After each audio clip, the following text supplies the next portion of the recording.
Salam değerli izleyiciler. 9 dəfə dünya çempionu Azərbaycanın Muay Thai Federasiyasının prezidenti Araz Musayevin Türkiyədə vurulması ilə bağlı çox dəhşətli faktlar, dəhşətli detallar məlum olub və hadisə ilə bağlı artıq şübhəlilərin sayı 4-ə çatıb.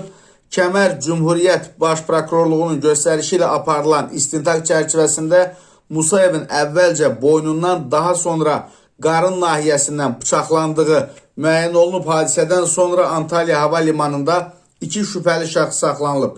Hər ikisi Azərbaycan vətəndaşı, digər 2 şübhəlidən birinin Rusiyaya qaçdığı və Interpol vasitəsilə onun haqqında difüzyon mesajı yayımlandığı bildirilib. 4-cü şübhəlinin isə axtarışları davam edir. Aparılan araşdırmalarda məlum olub ki, şübhəlilər Türkiyəyə yalnız bu hücumu həyata keçirmək məqsədi ilə gəliblər. Yəni deyilən kimi orada sonradan mübahisə yaranmaq məsələsi olmayıb və onların ölkəyə giriş tarixləri və avtomobil icarəsi fəaliyyətləri təhlil edildikdə hücumun əvvəlcədən planlaşdırıldığı üzə çıxıb.